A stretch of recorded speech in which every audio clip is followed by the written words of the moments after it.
바닥의 복음 6번째 마지막 시간입니다. 모른다고 할 때 만나게 된다라는 제목으로 하나님 말씀 증거하겠습니다. 오늘은 욥이 드디어 하나님을 만나는 장면입니다. 이유 없는 고난, 이유를 알 수 없는 고난을 겪었던 우리 욥의 여정을 살피고 있습니다. 드디어 하나님께서 욥에게 말씀해 주십니다. 그래서 욥기는 해피엔딩입니다. 우리의 인생도 끝이 있음을 알 수 있습니다. 욥기를 볼 때 고난의 책이지, 우리의 고난의 여정을 담고 있는 책이지, 그것만 보면 안 됩니다.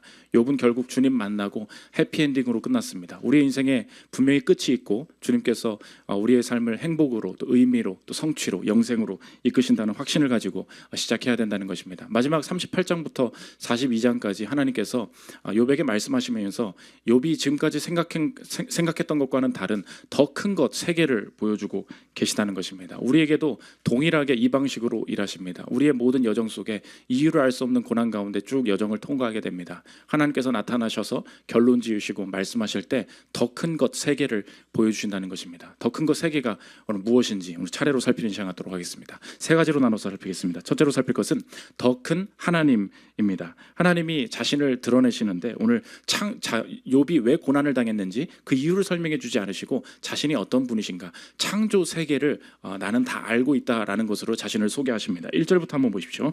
그때 여호와께서 폭풍우 가운데에서 욥에게 말씀하여 이르시되 무지한 말로 생각을 어둡게 하는 자가 누구냐?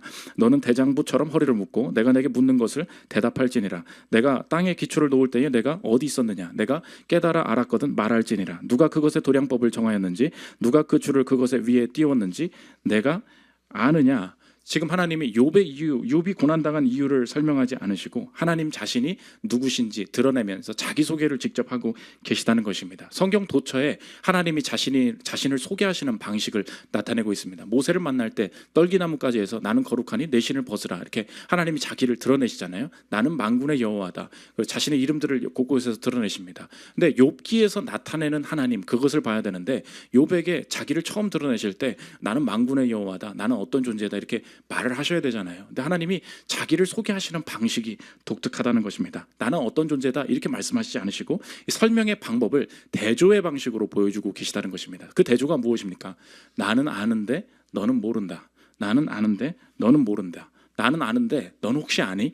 안다, 모른다. 이 두 가지 대조의 방식으로 자신을 드러내고 계시다는 것입니다. 그래서 38장 1절부터 이 38절까지는 무생물에 대해서 쭉 이야기를 합니다. 비 같은 거, 뭐 이렇게 강 같은 거 아무것도 보이지 않죠. 네가 바다 속에 샘 있는 거 알아? 거기 한번 가봤니? 물 밑에 뭐 있는지 알아? 들어가 봤니? 나는 아는데 너 혹시 알아? 16절 한번 보십시오. 내가 바다의 샘에 들어갔었느냐? 깊은 물 밑으로 걸어 다녀보았느냐? 사망의 문이 내게 나타났느냐? 사망의 그늘진 문을 내가 보았느냐? 사망이라는 것도 들어가는 문이 있다는 거예요. 난 그거 알고 있는데 넌 알고 있니? 게다가 이 눈이 내리지 않습니까? 눈이 내릴 때 눈이 어디서 오는지 아냐? 우박 어디서 오는지 알아? 나 우박 창고 만들어 놨거든. 거기 내가 관리해. 내가 창고 여기서 내가 관리하는 거야. 창고 어디 있는지 네가 아니? 22절 보십시오. 내가 눈 곳간에 들어갔었느냐? 우박 창고를 보았느냐? 내가 환난 때와 교전과 전쟁의 날을 위하여 이것을 남겨 두어놓으라. 쭉 해서 나는 안다, 너는 모른다. 이 대조의 방식을 설명하시면서 마지막으로 하나님께서 비꼬면서 욥에게 말씀하시는 것이 무엇이냐? 너 분명히 알거든. 너 되게 오래 살았다며, 다 안다며, 너 아는 존재라며, 야 이것도 네가 알겠네, 그치? 이게 하나님께서 유머를 던지십니다. 21절 보십시오. 내가 아마도 알리라. 내가 그때 태어났으리니 너의 횟수가 많음이리라. 너 오래 살았잖아. 너 바다 만들 때, 내가 바다 만들고 있을 때 너 그때 같이 있었잖아, 그치? 너 당연히 알잖아. 모를 리가 없잖아. 무슨 말이에요? 너 절대 모른다는 거죠. 하나님께서 지금 유머를 던지고 계시다는 것입니다. 하나님께서 자기를 어떻게 소개하시느냐? 나는 알고 너는 모른다. 더 큰 것을 알고 계신 하나님으로서 자신을 소개하고 계시다는 것입니다. 그렇다면 오늘의 우리 인생에도 적용을 할 수 있겠죠. 욥기를 마지막 읽을 때 많은 분들이 이런 시험에 빠집니다. 목사님, 저도 욥처럼 이렇게 마지막에 고난 중에 말씀해 주시고 이런 식으로 하나님께서 다가와 주시면 나도 충분히 주님 믿을 수 있고 이 고난 가운데서도 주님 앞에서 버틸 마음 생기겠다고. 뭐 말씀을 안 해주시고 욥처럼 나타내주시지 않으니까 나도 이 말씀이 은혜가 되지 않는 거 아니겠습니까? 이런 질문을 많이 가질 수 있다는 것입니다. 그렇지 않다는 거예요. 욥에게 하나님께서 나타나셨습니다. 동일하게 오늘 38장에 욥을 만나주신 동일한 방식으로 오늘도 주님이 나에게 만나 주신다는 것입니다. 도대체 어떻게 만나 주신다는 것입니까? 오늘 하나님이 어떻게 자기를 소개한다고 말씀드렸죠? 나는 안다, 너는 모른다. 그러면 하나님께서 내 인생 가운데 만나주시는 순간은 언제이냐? 오늘 정리하면 제목과 같다는 것입니다. 모른다고 할 때 만나게 된다는 거예요. 이게 하나님께서 우리의 인생을 만나시는 순간, 우리를 하나님께로 이끌어 가시는 순간이 된다는 것입니다. 사람의 인생은 알면서 끝나지 않고 만나면서 끝나게 된다는 거예요. 근데 하나님께서 언제 우리의 인생을 만나 주시느냐? 모른다고 할 때. 내가 지금까지는 안다고 말했었습니다. 내가 내 인생을 알아요. 커리어 어떻게 쌓을지 알아요. 어떻게 저축할지, 어떻게 연애할지, 어떻게 결혼할지 안다고 생각을 했습니다. 그런데 내 인생에 하나님이 다가오시고 계시구나, 하나님께서 내 인생을 만지시기를 원하시는구나 라고 할 때 욥을 만나신 방식으로 동일하게 우리에게 오늘도 어떻게 말씀하시느냐? 어느 순간 뭐가 뭔지 모르겠어요. 어떻게 해야 될지 모르겠어요. 그때가 바로 하나님께서 나를 만나시는 시간이 된다는 것입니다. 지금까지 이 욥기 1장부터 38장까지 욥이 계속해서 말했던 것은 무엇입니까? 내가 안다는 거였어요. 내가 하나님을 판단하고 있다는 거였어요. 내가 이 상황이 왜 돌아가는지 내가 막 말을 했었어요. 근데 하나님 만나고 나자 욥의 이야기가 달라집니다. 오늘 욥기 마지막에 대조를 핵심을 잘 알아야 된다 그랬죠. 안다 모른다 이 대조가 계속해서 반복되는데 하나님 만나자마자 욥의 이야기가 바뀝니다. 저는 모릅니다. 욥기 42장 3절 보십시오. 무지한 말로 이치를 가리는 자가 누구니까? 나는 깨닫지도 못한 일을 말하였고 스스로 알 수도 없고 헤아리기도 어려운 일을 말하였나이다. 지금 모든 단어가 사용되는 게 뭐가 반복되는지 보이십니까? 안다 모른다, 안다 모른다, 아느냐 모르느냐 계속해서 이걸 보여주면서 말씀하시는 것이 무엇입니까? 하나님은 아시는 분이고 나는 모른다는 거예요. 그러면 욥을 언제 만나주셨습니까? 깨닫지도 못하는 것을 내가 무지한 자가 말합니다. 모른다고 할 때 만나주셨어요. 그러면 우리의 인생도 하나님께서 오늘 동일하게 어떻게 만나주시느냐? 내 인생에 도저히 모르겠다. 이거 어떻게 해야 되는 건지 모르겠다. 안다고 생각한 모든 영역에서 갑자기 나의 무지가 드러나고 나의 한심함이 드러나고 어떻게 해야 될지 모르겠는 방황이 시작돼요. 그때가 세상은 실패다 좌절이다 이야기하지만 하나님이 바로 그때가 나의 인생을 구원으로 이끄시고 나를 건지시는 순간이 될 수 있다는 것입니다. 지난주에 포스코 신우회를 갔는데 어떤 연구원 포스코에는 이제 그냥 직원들도 있지만 연구원 박사님들도 계십니다. 근데 어떤 박사님이 한 분 오셔가지고 자기소개를 이렇게 처음 오셔서 하시더라고요. 저는 이제 처음 뵌 분이라서 일어나서 자기소개를 하는데 연구원이고 이제 박사고 한 분야의 전문가니까 이제 뭐 자기가 어떤 대학을 나왔는지 뭐 전공하고 있는지 어느 부서에 있는지 뭐 이런 걸 얘기해야 될 거 아닙니까? 근데 이제 자기소개 좀 부탁드려야 해가지고 일어났는데 그분이 자기소개가 너무 특이한 거예요. 안녕하세요. 저는 연구실에 있고요. 그러면서 이제 이름이나 뭐 전공을 얘기해야 될 거 아니에요. 저는 지난주에 가출했다가 돌아온 아들 한 명이랑 수능 5등급인 딸을 둔 아빠입니다. 사실 저는 요즘 이 문제를 어떻게 해결해야 할지 잘 모르겠습니다.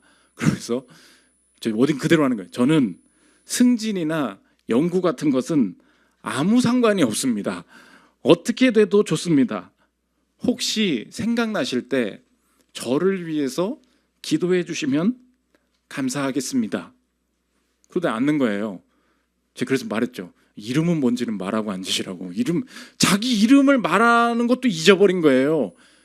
이분이 지금 뭘 말하는지 우리도 느껴지죠. 이 사람 뭐예요? 인생 모르겠다는 거예요. 그래서 이 시대 문화의 목소리가 내가 하나님 못 만나게 그리고 내가 교만 가운데 머물리게 하는 방식이 뭔지 아십니까? 내가 아는 부분에 고립되게 만드는 거예요.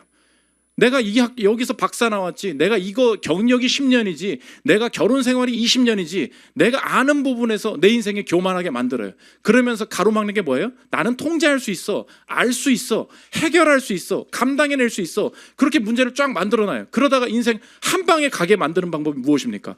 전혀 경험해보지 않은 상황 살짝만 던져줘요. 거기서 다 무너뜨리는 거예요. 내가 금융 경력이 20년이래요. 금융업에 25년 있었대요. 요즘 다 난리 났어요. 금리가 이렇게 오를 줄 몰랐다. 몰랐다. 그 다 망해요. 분명히 나한테 안다 그랬거든요. 내가 안다고, 뭐 오를지 안다고, 어떻게 될지 안다고. 지금 요새 하는 말이 뭐예요? 모른다고 할 때 주님이 만나신다는 것입니다. 제가 처음에 왜 목사가 됐냐? 안다고 생각해서 목사가 됐어요. 어느 교회를 가는 곳마다 저렇게 설교하면 안 된다고, 저러니까 사람들이 조는 거라고, 저렇게 설교하면 안 돼, 복음적이지가 않다고, 저분은 저거 고치셔야 된다고. 내가 알아, 내가 할 수 있어. 그래서 생각했다고요. 지금 9년이 됐어요. 느끼는 게 뭔지 아십니까? 모른다예요. 저번 주 저한테 누가 물어봐요. 설교 준비를 어떻게 하냐? 어떻게 하냐면 성경을 딱 펴. 그리고서 욥기 38장을 읽어. 그리고 뭐 읽으면서 뭔 소리 하냐? 모르겠다. 뭔 소리 하냐? 모르겠다. 그렇게 9년째 오고 있다. 근데 해줄 말이 없어요. 진짜로. 설교 준비를 어떻게 해요? 몰라요. 목회를 어떻게 해요? 모르겠어요. 그때 만난다고요. 하나님께서 우리의 인생에 거짓과 교만, 가식에서 벗어나게 만드시는 방법이 뭔지 아십니까? 모른다는 그 순간이에요. 오늘 여러분 자녀를 알아요? 자녀가 여러분 몰래 뭐하고 다니는지 아냐고, 어떻게 통제하면 될지 알아요? 안다고 생각했죠. 세상은 그래서 내가 무지의 때에 지식을 찾게 만들어요. 아이가 이상하네? 그럼 어떻게 해요? 은영을 찾아. 은영이가 잠깐만 도와줘. 그리고 나서 해보라고. 돼요? 내 애가 이 애예요? 그 원리대로 그대로 했거든요. 안 돼요. 그때 느끼는 게 뭡니까? 모른다예요. 다 이론도 있거든. 어떻게 해야 될지도 다 알려주거든. 지식으로 되지 않아요. 그때 깨닫는 게 뭐예요? 모른다예요. 그러므로 우리 인생에 하나님께서, 하나님은 나에게 어떻게 만나주시느냐, 하나님은 알려주시는 분이 아니라 만나주시는 분이라는 것입니다. 이 중요한 통찰이에요. 하나님이 오늘 욥에게 이 많은 계획들 어떻게 가고 있는지 알려주시지 않았어요. 근데 하나님은, 하나님의 구원은 어떻게 온다고요? 알려주시는 방식으로 오지 않고요, 무지 가운데, 모르는 가운데 만나주시는 방식으로 오게 된다는 것입니다. 그래서 세상 사람들은 인생 살아보면, 교회 다니지 않으시는 분들, 여기도 믿음 없으신 분들 이런 얘기하죠. 살아보니까 모르겠어요. 사업이 뭔지 모르겠어. 자녀가 뭔지 모르겠어. 어떻게 살아야 되는지 모르겠어. 세상 사람들도 그런 얘기 똑같이 하죠. 그런데 세상 사람들이 모른다는 말은 무엇입니까? 포기예요. 모르겠다. 되는 대로 살자. 모르겠다. 포기예요. 좌절이에요. 그런데 그리스도 신자들이 만나는 그 모른다는 상황은 뭔지 아십니까? 확신이에요. 내가 모르겠어.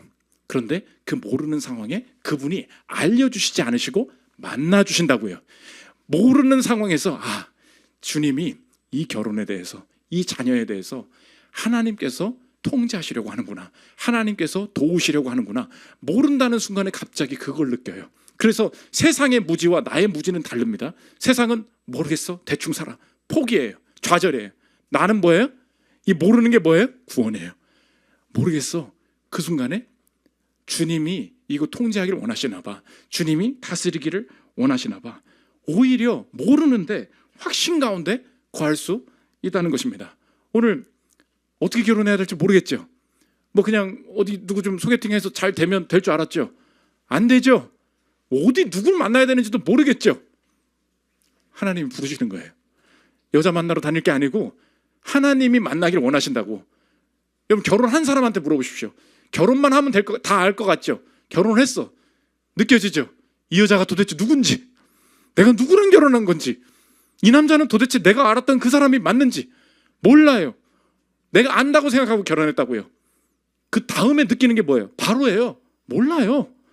어떻게 해야 이 사람을 행복하게 해줄 수 있는지, 이 가정에 어떻게 해야 주 안에서 설 수 있는지 뭘 압니까 우리가? 모른다고.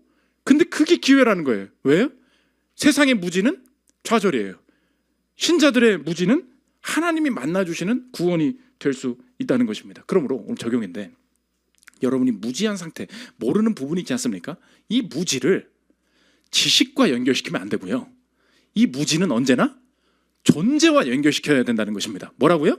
이 세상은 언제나 모르면 찾아봐, 모르면 공부해, 모르면 좀 개선해봐. 무지를 뭘로 끌고 가요? 오은영한테 끌고 간다고, 지식으로 끌고 간다고. 그게 세상의 끝이에요. 그게 세상의 한계라고. 성경은 뭐라 그래요? 모르는데 하나님께서 지금 뭐라고 하세요? 욥한테 너 아느냐? 너 아느냐? 난 이거 아는데 너 아느냐? 뭐예요? 넌 모르고 나한테 오라는 거예요. 뭐예요? 이거는 만남이에요. 존재예요. 언제나 내가 도저히 모르겠다라고 하는 그 하나님의 만남의 순간을 지식으로 더 열심히 살아야지로 연결시키면 안 되고 하나님의 이 존재로 나아가야 된다는 것입니다. 그때에 내 인생이 확신 가운데 거할 수 있다. 그러므로 적용적으로 여러분한테 질문해 보겠습니다. 여러분이 지금 현재 하나님께서 주시는 은혜를 가장 크게 가로막고 가장 내 눈이 멀어 있는 부분이 어딘지 아십니까? 지금 내가 충분히 알고 있다고 생각하는 그 부분이에요. 하나님이 그것 계신다고. 내가 남편을 알아요? 사람들이 그래요. 각자가 와서 말해. 목사님, 제가 지금 남편 얼마나 뒤에 이게 내가 지금 생각하고 있는지 아십니까? 진짜 이 남자는 이거 모를 거예요. 그리고 오후에 그 집사님, 남자 집사님 만나잖아요. 남자 집사님 말, 아이고 저 여자 내가 지금 이거 내가 품어주고 있는지 모르죠. 아이고 내가 해야지 뭐. 서로가 지가 안 돼. 서로가 알고 있대요. 서로가 근데 지금 보여지는 게 뭐예요? 서로가 모르고 있는 거죠. 내가 제 신앙을 가르쳐주고 있대. 가르치긴 뭘 가르쳐? 상대가 지금 품어주고 있는데 하나님이 어느 순간에 그거 깨닫게 하신다는 것입니다. 내가 자녀를 알아요? 내가 통제하고 있다고 생각하죠. 자녀가 부모를 이해하고 있어요. 나중에 그거 깨닫게 하세요. 나는 몰라요. 그래서 모르는 것은 좌절과 포기가 아닙니다. 하나님께서 오늘 보여주신 확신은 뭐냐? 나는 욥을 만났던 동일한 방식으로 저 여러분 만나고 계시다는 거예요. 뭐 아무것도 안 보이는데요? 하나님 자신을 어떻게 드러내세요? 무지한 자, 대답할 수 있거든 대답해봐라. 이게 뭐예요? 모르는 상황으로 이끌어 가신다고. 무지한 자가 이치를 가르려 했습니다. 그때 주님 만났어요. 오늘 여러분이 주님 이거 도대체 내가 나름 요 원리로 하면 될 줄 알았는데 안 되네요. 희망을 가지십시오. 그게 구원이에요. 하나님 여러분을 만나길 원하신다. 구원하실 것이다라는 증거예요. 그 무지, 그 모르는 그 상황이 우리 인생의 복이 될 수 있다는 것입니다. 두 번째로 살펴볼 것은 더 큰 악입니다. 하나님이 욥에게 쭉 말씀하시면서 도대체 왜 이 알 수 없는 고난의 여정을 길게 끌고 오셨는지 이제 마지막 결론을 보여주시는데 욥에게 이 이해되지 않는 여정을 일단 따라와라 말씀하셨고 욥기를 읽고 있는 우리에게도 이 여정에 동참해야 된다 초대하고 계신 이유가 무엇인가 그 더 큰 이유를 보여주고 계십니다. 하나님이 지금 무생물과 생물을 이렇게 쭉 이렇게 아니냐 뭐느냐 이제 말씀하셨다고 했잖아요. 그러다가 갑자기 두 가지 큰 동물을 소개를 하신단 말이에요. 그게 뭐냐? 욥기 읽어본 분들은 아시죠? 이제 베헤못과 리워야단을 소개하고 있다는 것입니다. 근데 이거는 기존의 소개와 달라요. 베헤못에 대한 설명이 엄청 길어. 리워야단에 대한 설명이 한 장 전체야. 아니 뭐 하나님이 동물 애호가 그러니까 특별히 뭘 이거 좋아하시나? 그러지 않는데 왜 베헤못과 리워야단을 강조하느냐? 가만히 읽어보면은 이 베헤못이 엄청나게 센 존재라는 거예요. 사람들이 그래서 이걸 읽으면서 이 동물이 무엇이냐 많이 추측을 했어요. 이건 뭐냐? 하마다. 하마가 세다는 거예요. 동물원에서 하마 보셨습니까? 장난 아니야. 똥 싸는 게 장난 아니야. 막 꼬리를 흔들면서 똥을 막 흩뿌려요. 와, 그 존재를 막 이렇게 표현한 것이냐. 근데 가만 보면 사람이 이 베헤못을 통제를 못한다 이렇게 씁니다. 42장 15절 보십시오. 이제 소같이 풀을 먹는 베헤못을 볼지어다. 내가 너를 지은 것 같이 그것도 지었느니라. 그것의 힘은 허리에 있고 그 뚝심은 배 힘줄에 있고 강물이 소용돌이 칠지라도 그것이 놀라지 않고 요단 강물이 쏟아져 그 입으로 들어가도 태어나니 그것이 눈을 뜨고 있을 때 누가 능히 잡을 수 있겠으며 갈고리로 그것의 코를 끌 수 있겠느냐. 사람이 이거 못 잡는다는 거예요. 이상하죠. 제 아들 데리고 어린이대공원 갔거든요. 잘 잡혀 있던데 하마가 우리 안에 잘 잡혀 있다고. 근데 오늘 베헤못에 대한 설명은 뭐예요? 사람이 못 잡는 건다는 거예요. 절대 갈고리로 그 코를 못 깬다고. 그럼 무슨 말이에요? 이건 통제할 수 없는 존재다 그런 뜻이에요. 하마가 아니라고. 이어서 쭉 설명한다 갑자기 리워야단을 설명을 합니다. 리워야단에도 이상한 말이 나와요. 41장 1절 보십시오. 이 베헤못은 육지였죠. 바다에서도 나옵니다. 내가 낚시로 리워야단을 끌어낼 수 있겠느냐? 노끈으로 그 혀를 맬 수 있겠느냐? 너는 밧줄로 그 코를 꿰 수 있겠느냐? 갈고리로 그 아가미를 꿰 수 있겠느냐? 세상에는 그것과 비할 것이 없으니 그것은 두려움이 없는 것으로 지음 받았구나. 그것은 모든 높은 자를 내려다보며 모든 교만한 자들에게 군림하는 왕이니라. 마지막에 이상한 말을 하는데 이 리워야단을 많은 사람들이 했어요. 리워야단은 뭐냐? 악어다. 악어가 가죽이 그 장난 아니잖아요. 그러니까 악어가 이렇게 하고 있는 것인 건가 본다. 근데 마지막에 뭐라 그래요? 높은 자를 내려다보고 있대요. 그리고 이 세상 모든 교만한 사람들에게 군림하고 있는 왕이래요. 악어가 왕이에요? 악어는 아니라고. 그러니까 지금 베헤못과 리워야단을 통하여서 하나님은 일반 동물을 설명하고 계신 것이 아니라는 것입니다. 바다에서 하나, 육지에서 하나, 이거 어디서 많이 봤죠? 우리 저녁 예배 때 계시록 했죠. 이 세상에는 우리의 인생을 멸망으로, 죽음으로, 우리 가정과 우리 가문과 이 사회를 멸망으로, 죽음으로 망하게 이끌어가는 영적인 존재가 분명히 있다. 더 큰 악을 보여주고 계시다는 것입니다. 그래서 요한계시록 13장 14장에 용과 두 짐승 나올 때 두 짐승이 꼭 어디서 나오냐? 하나는 바다에서 나온다. 계시록 13장 1절 보십시오. 내가 보니 바다에서 한 짐승이 나오는데 뿔이 10이요 머리가 7이라. 그 뿔에는 10 왕관이 있고 그 머리들에는 신성모독하는 이름들이 있더라. 내가 본 짐승은 표범과 비슷하고 그 발은 곰의 발 같고 그 입은 사자의 입 같은데 용이 자기의 능력과 보좌와 큰 권세를 그에게 주었더라. 이거 뭐예요? 영적 세력이라고, 악한 세력을 말하고 있다는 것입니다. 13장 11절 넘어가니까 땅에서 똑같이 올라온다. 11절 보십시오. 내가 봄에 또 다른 짐승이 땅에서 올라오니 어린 양같이 두 뿔이 있고 용처럼 말을 하더라. 그가 먼저 나온 짐승의 모든 권세를 그 앞에서 행하고 땅과 땅에 사는 자들을 처음 짐승에게 경배하게 하니 곧 죽게 되었던 상처가 나은 자니라. 이게 무슨 뜻이에요? 베헤못과 리오야다는 뭐예요? 하마와 악어. 땡이에요. 왜? 군림하는 왕이래. 사람이 통제할 수 없대. 세상의 두려움을 모르는 존재래. 하나님께서 욥을 왜 이 알 수 없는 여정으로 끝까지 이끌어 가시는지 그것을 마지막에 결론적으로 보여주고 계시다는 것입니다. 왠지 아니, 나는 지금 단순하게 너의 인생 개선해주기 위해서 싸우고 있는 게 아니라는 거예요. 이제 욥이 정교한 문학 작품으로 계시로 우리에게 주어졌다는 걸 알 수 있죠. 욥기 1장에 등장했다가 사라진 존재가 나와요. 그게 뭐예요? 그 사탄이죠. 사탄이 실컷 참소해놓고 없어져 버려요. 하나님이 그냥 그 참소에 놀아나시는 줄 알았어요. 아니에요. 우리 인생의 여정을 욥의 여정으로 압축해서 보여주고 계시다는 것입니다. 우리 인생의 여정은 악이 창궐하고 악이 유혹하고 악이 시험하면 아무것도 감당해낼 수 없는 존재라고요. 그런데 하나님이 그 모든 것을 통제하시면서 결국에는 하나님께서 깨부수고 승리하기를 원하셨던 그 정확한 타깃이 뭐냐? 그것을 베헤못과 리오야단으로 보여주고 계시다는 것입니다. 그게 뭐예요? 마귀의 권세죠. 더 큰 악이죠. 우리의 인생, 우리의 가정을 멸망으로 몰고 가는 그 존재가 아직도 살아서 우리 인생 망하게 만들려고 매일매일 역사한다는 거예요. 우리 가정 어떻게든 망하게 하려고, 어떻게든 이혼하게 하려고, 어떻게든 서로 사랑하지 못하게 하려고 여전히 일하고 있는데 나는 너에게 더 큰 승리를 주기 위해서 이 더 큰 악을 상대하고 있다. 그래서 이 베헤못과 리오야단을 크리스토퍼 애쉬 그 신학자가 이렇게 정리를 합니다. 들어보십시오. 이들이 하마와 악어라는 게 아니라 이들이 거대하고 흉포하며 길들일 수 없다는 점에서 우주 자체에 뿌리를 두고 모든 삶의 그림자를 들이우는 어둠의 권세에 대한 증거라는 것이다. 이 관점으로 신약 성경을 쭉 읽어보면 예수님께서 맨날 말씀하시는 게 뭐냐? 어떤 세력이 있다, 세력이 있다, 세력이 있다. 마태복음 12장 24절 보십시오. 바리새인들은 듣고 이르되 이가 귀신의 왕 바알세부를 힘입지 않고는 귀신을 쫓아내지 못하느니라. 계속 귀신 얘기해요. 요한복음 12장 31절.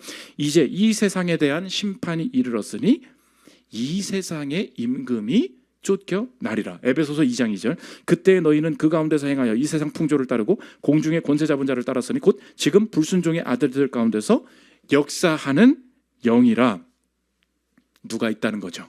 어떤 존재가 있다는 거죠? 하나님은 욥기 마지막에 욥에게 말씀하시면서 무엇을 보여주고 싶으셨던 것입니까? 하나님만이 더 큰 계획, 더 깊은 계획을 알고 계신데 그 깊은 계획엔 그 깊은 계획의 마지막에 무엇이 있느냐? 베헤못과 리오야단이 있다는 거예요. 그게 뭐예요? 우리 인생을 궁극적으로 망하고 부서지게 만드는 그 악을 향해서 계속해서 싸우고 계시다는 것입니다. 그러므로 적용적으로 우리가 알 수 있는 것이 무엇입니까? 하나님이 저와 여러분의 삶에 어떤 인생의 고난을 주신다면 절대로 우리의 인생과 가정에 좋은 것을 빼앗아 가시고 유익한 걸 못 누리게 하시고 안 좋은 것을 주시려는 의도가 절대 아니라는 거예요.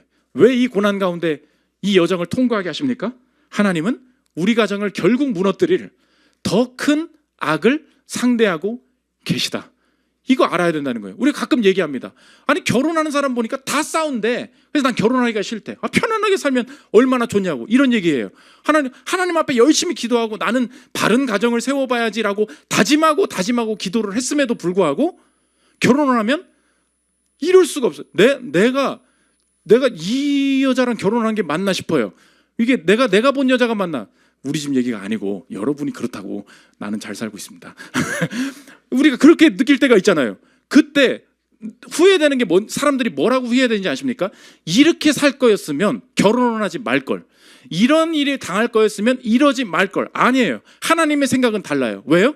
그게 아니었으면 그 악이 안 드러났거든. 우리는 몰라요. 나는 나이스한 존재인 줄 알아. 여러분의 인생에 내 안에 이렇게 마귀적인, 이렇게 이상한 게 있구나. 여러분 언제 깨달아요? 이상한 팀장 왔을 때, 이상한 고객 만날 때, 이상한 신입사원 들어왔을 때 막 깨닫죠. 어떻게 내 안에 이런 욕이 나오냐. 야, 내가 이렇게 사람을 대할 수도 있는 것이구나. 하나님이 나는 좋은 팀에만 있고 좋은 사람들만 만나게 하시지 왜 이렇게 하시는지 모르겠다고 내 인생의 평안을 깨시는 분으로 막 다가오십니다. 왜요? 내 안에 우리의 인생을 궁극적으로 망하게 하는 사랑 없음, 분노, 자기의, 이거를 평안 가운데 살면 절대 몰라요. 근데 내 안에, 우리 가정에 또 아래를 틀고 있거든. 결국은 죄를 가지고 하나님 앞에 나아갈 수 없다고요. 정결하지 못한 마음을 가지고 주님 앞에 우리가 설 수가 없다고요. 이 땅에서 하나님께서 하시는 일이 뭐예요? 다 뒤엎으세요. 왜요? 우리 안에, 우리 가정에, 내 마음에 베모시 있거든. 우리 사회에 리워야단이 있거든. 그놈 잡아야 된다는 거예요. 하나님께서 그래서 어느 순간엔 질병으로, 탈락으로, 불합격으로, 방황으로 막 이끌어 가세요. 근데 확신하십시오. 그 병 때문에 죽지 않아요. 그 회사 못 가서 죽지 않아요. 그 결혼 못해서 죽지 않는다고. 뭐 때문에 죽는지 아십니까? 하나님 떠나서 내가 마음대로 범죄하는 그 범죄, 그 죄악 때문에 내 인생 결국 망하게 된다고. 하나님이 우리 살리기를 원하신다는 거예요. 그러므로 적용적으로 여러분의 평생의 삶의 방향을 어떻게 잡아야 되냐 기억하십시오. 적용인데, 우리의 인생에 상황의 개선을 위해서 싸우면 절대 안 된다는 거예요. 상황의 개선이 뭐예요? 오늘도 우리 예배에 나와서 기도 제목이 뭡니까? 합격하게 해주세요. 병 낫게 해주세요. 결혼 상대 좀 만나게 해주세요. 이게 뭐예요? 개선하게, 하나님 급여 좀 오르게, 이번에 승진하게 해주세요. 다 개선이에요. 그럼 됐어. 되면 뭐 할 거야 이제? 그때부터 기도 제목이 없는 거야. 근데 하나님은 더 큰 싸움을 지금 욥에게 보여주시죠. 왜 끝까지 매달려야 돼요? 왜 끝까지 기도해야 돼요? 왜 잘 나갈 때도 긴장해야 돼요? 마지막 잡아야 될 게 뭔데? 상황의 개선을 위해서 싸우면 안 되고요. 악의 패배, 궁극적인 승리를 위해서 기도해야 된다는 것입니다.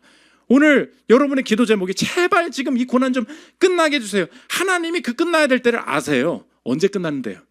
그 죄악이 잡힐 때, 그 악이 잡힐 때, 우리 가정에서 그 뿌리 깊은 그 죄악, 그 죄악의 습관들이 뿌리 뽑힐 때.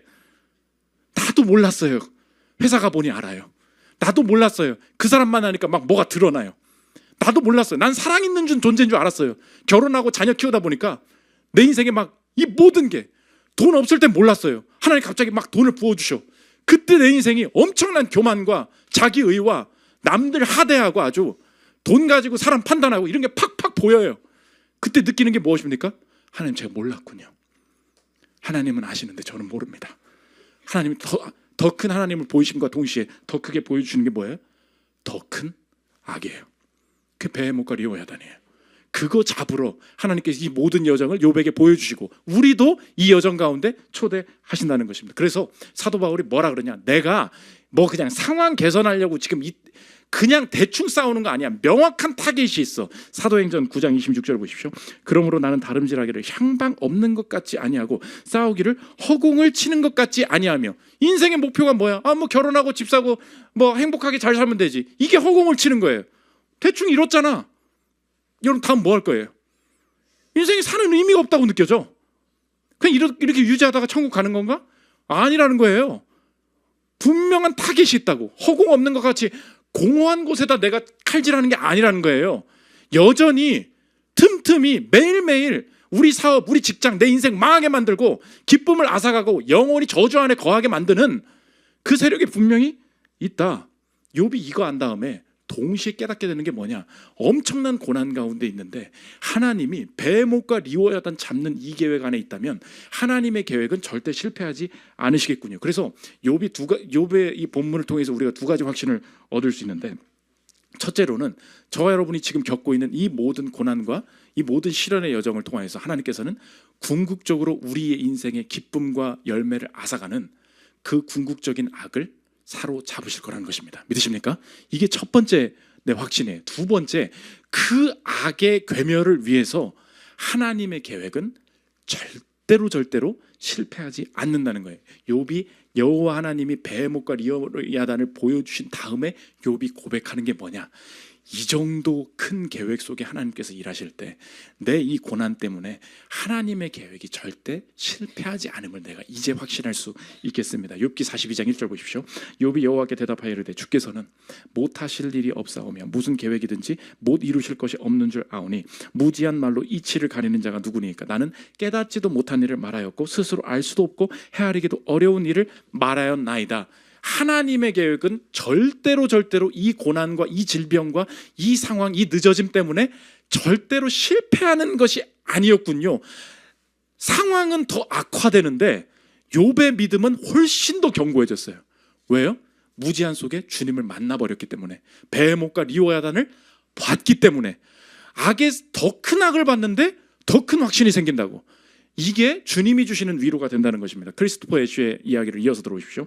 악은 나를 두렵게 한다. 나는 초자연적 악을 통해 겸손해져야 한다. 그렇다고 겁을 먹고 주저앉아서는 안 된다. 욥기 절정 부분에 죽음, 베헤못이죠. 죽음과 죽음의 권세를 가진 자, 리워야단, 양쪽 모두 나의 구주이신 주권적인 하나님의 통제를 전적으로 받는 피조물일 뿐이라는 확신이 있기 때문이다. 하나님이 모든 것을 하실 수 있으며 하나님의 어떤 목적도 좌절되지 않는다는 확신이야말로 내가 고난을 당할 때 필요한 위로이며 악이 나를 두렵게 할 때 내가 간절히 바라는 격려다. 이게 신자의 담대함이라는 거예요. 여러분, 오늘 악화되는 상황이 있습니까? 그렇다고 해서 내 인생 망하지 않아요. 확신하십니까? 더 안 좋아질 수도 있어요. 더 가난해질 수도 있어요. 더 가정의 상황이 어려워질 수 있다고. 우리가 뭐 가지고 판단해요? 상황 가지고 판단해요. 상황 가지고 지치다 보니까 어떻게 돼요? 상황의 개선을 목표로 둬요. 근데 하나님이 여전히 보여주시는 건 뭐예요? 베헤못과 리워야단이 있다는 거예요. 절대 나는 이 싸움에서 안 진다는 거예요. 이 가정 살릴 거라는 거예요. 너의 인생 살릴 거라는 거예요. 너의 인생에 하나님이 남게 만들 거라는 거예요. 믿으십니까? 그때 더 무너져도 더 담대해질 수 있어요. 욥에게 찾아와 주신 주님이 여전히 우리 가운데 치열하게 싸우고 일하고 계심을 우리가 확신해야 된다는 것입니다. 마지막 세 번째, 더 큰 승리입니다. 더 큰 하나님 보여주셨어요. 난 안다, 넌 모른다. 더 큰 악을 보여주셨어요. 그 악의 괴멸, 베헤못과 리워야단을까지도 하나님께서 통제하고 계신다. 더 큰 승리. 욥이 인생 이러다 끝나는 줄 알았는데 욥의 이 고난의 여정을 통해서 욥이 오히려 남들을 위해서 중보하면서 예수님의 예표죠. 이 친구들과의 관계, 친구들의 삶이 어떻게 회복되게 되느냐? 욥이 기도할 때, 욥이 이 친구들을 위해서 예배하고 기도할 때 내가 기쁘게 받겠다.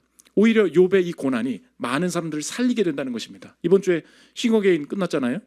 그 임재범이 마지막에 고난당한 가수한테 얘기하죠. 임재범이 뭐라 그래요?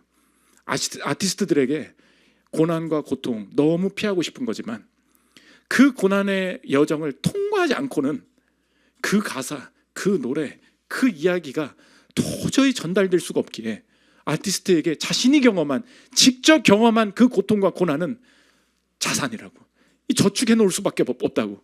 이것 가지고서는 그 곡을 써야 사람들이 그 고난이 뭔지 이 노래가 아는구나, 어떻게 이 마음을 알지, 어떻게 이 가사를 쓰지. 누가 위로해요? 고난당한 자가 위로해요. 욥이 보여주는 게 뭐예요? 예수님 예표죠. 고난 당하신 그분이 내 마음 아시고, 욥이 영혼들 살리지 않습니까? 욥기 42장 8절 보십시오. 그런즉 너희는 수소 7과 쭉 얘기하고 중간에 뭐라 그래요? 내 종 욥이 너희를 위하여 기도할 것인즉 내가 그를 기쁘게 받으리니. 그들은 아무것도 할 줄 아는 게 없는데 욥이 자신의 노래를 할 때, 욥이 기도할 때 살아나는 역사가 나타나게 된다는 것입니다. 오늘 마지막에 결국은 욥이 경험한 게 뭐냐? 오늘 세 번째 대지가 뭐예요? 더 큰 승리죠. 어떤 승리냐? 욥이 아주 정교한 문학 작품인데 욥기 1장에 굳이 이거 쓸 필요가 없는데 욥의 아파트 평수가 뭔지, 잔고가 얼마 있는지, 신한은행에 얼마 들어있는지 이게 너무 자세하게 나와요. 그래가지고 뭘 이런 거 이따위를 써놨어. 하나님께서 마지막에 이것을 언제나 평행하게 보여주신다는 것입니다. 오늘 머릿속에 재산이 얼마였지 이렇게 기억을 하면서 한번 보십시오. 욥기 1장 2절에 이렇게 시작합니다. 그에게 아들 7과 딸 3이 태어납니다. 아들 7, 딸 3. 그 다음에 그의 소유물은 양이 7,000마리, 낙타가 3,000, 소가 500, 암나귀가 500, 종도 많이 있었으니 이 사람은 동방 사람 중에 가장 훌륭한 자라. 자, 머릿속에 드십시오. 양이 7,000, 낙타 3,000, 소 500, 나귀 500, 아들 7, 딸 3. 됐죠? 마지막에 주님께서 회복을 시켜주는데 하나님께서 정확하게 어떻게 인도하시느냐. 갑절이 되었다. 42장 12절 보십시오. 여호와께서 욥의 말년에 욥에게 처음보다 더 복을 주시니 그가 양 7천이었는데 14,000, 낙타 3천이었죠? 6천, 소 500이었는데 1,000, 암나귀 500이었는데 1,000이고 또 아들 7과 딸 3을 두었으며. 목사님, 아들 7과 딸 3이잖아요. 3이었잖아요. 그러면 아들 14에 딸 6이어야 되는 거 아닌가요? 중요한 메시지죠. 무슨 뜻입니까? 내가 잃었던 그 아들 살아있다는 거죠. 내가 잃었던 그 딸 아직 살아있다는 거죠. 이게 주님의 위로예요. 내가 이 땅에서 재산은 다시 얻을 수 있지. 그 애가 떠났잖아요. 그 아들 떠나고 새 아들 온다고 이게 그 아들입니까? 욥이 그렇게 물어볼 수 있죠. 맞아, 다른 애지. 그 애 살아있어. 하나님이 그 생명을 지켜주셨음을 알 수 있죠. 하나님의 셈법은 정확했어요. 정확히 자신의 자녀는 2배가 되었습니다. 우리에게 주신 메시지가 무엇입니까? 넌 아무것도 잃지 않을 거야. 그게 하나님의 사람들에게 주시는 선물이에요. 이 고난 때문에 네가 다 잃었다고 생각하지, 시간을 버렸다고 생각하지, 많은 것을 포기했다고 생각하지, 나와 함께 베헤못과 리오야단을 잡으러 가는 이 영적인 싸움 가운데 치열하게 통과할 때 너는 마지막으로 주님 만날 때 느끼게 될 거야. 하나님, 저는 아무것도 잃지 않았군요. 이게 주님 주시는 약속이에요. 제가 자녀들을 위해서 기도할 때마다 기도하는 게 뭔지 아십니까? 주님, 다 잃어도 좋습니다. 이 사람이, 이 자녀들이 하나님 소유한 자 되게 해주십시오. 하나님 아는 자 되게 해주십시오. 하나님 사랑하는 자 되게 해주십시오. 그것만 있으면 다 잃어도 됩니다. 아무것도 잃지 않을 거야. 예수님이 누가복음에서 이렇게 다시 말씀해 주십니다. 누가복음 21장 16절 보십시오. 심지어 부모와 형제와 친척과 벗이 너희를 넘겨줘 너희 중에 몇을 죽이게 하겠고 또 너희가 내 이름으로 말미암아 모든 사람에게 미움을 받을 것이나 너희 머리털 하나도 상하지 아니하리라. 하나님 앞에 머무른 자들, 하나님 때문에 무언가 손해보고 하나님 때문에 뭔가 비난을 받고 하나님 때문에 뭔가 시간을 잃는 것 같다고 생각하는 그 모든 것 다 뒤집힐 거야. 하나님 위해서 산 인생 아무것도 잃지 않을 거야. 왜? 나보다 앞서서 내 인생에 하나님 떠나면 멸망해야 될 죽음으로 나 대신 앞서가신 예수님이 죽음을 통해서도 나는 이 하찮은 재료, 최악의 재료를 통해서도 최고의 것을 창조해낼 수 있는 자야.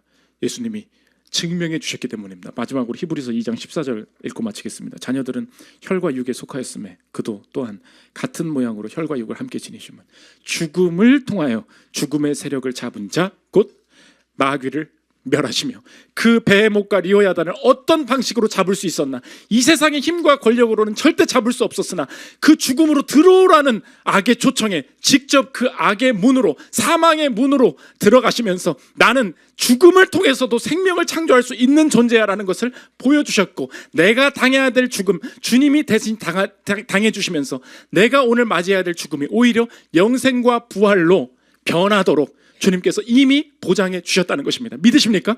그것을 믿을 때 오늘의 고난도 이제 다시 보인다는 거예요. 지금까지는 내가 어떤 고난을 당하면 이게 이유가 뭔지, 뭘 더 알아야 되는지, 뭘 더 노력해야 되는지 안다고 되냐고, 인생이 아무것도 모른다는 것을 내가 깨닫게 됩니다. 근데 그 모른다고 한 그게 구원이었어요. 하나님이 나를 그렇게 몰고 가셨어요. 하나님, 모르겠어요. 세상에서 모른다고 했으면 알려고 했겠죠. 하나님, 그런데 내가 그분을 만나길 원합니다. 난 모르겠네요. 주님, 통제해 주십시오. 다스려 주십시오. 오히려 욥과 같이 모른다고 할 때 주님이 다가오셔서 여전히 나에게 말씀하고 계셨음을 내가 이제야 알겠습니다. 주님은 여전히 날 부르고 계셨군요. 여전히 아는 척하고 있었군요. 내 이 고집이 얼마나 견고했는지 내가 이 십자가 앞에서 깨닫기를 원합니다. 하나님, 더 큰 악이 있었군요. 내가 요것 좀 개선되면, 이 고비만 좀 넘기면 내 인생 다 된다고 생각했었습니다. 그러다가 내 자녀 방황하고 내 안에 악을 발견하고 이 죄를 가지고서는 하나님 나라에 들어갈 수가 없는데, 이 가문을 망하게 만들고 내 자녀와 이 부모를 망하게 만드는 베헤못과 리워야단이 여전히 악의 세력으로 우리 가정에, 내 삶에 위협하고 있다면, 하나님, 그 악을 제거하는 영광의 싸움에 내가 끝까지 동참하기를 원합니다.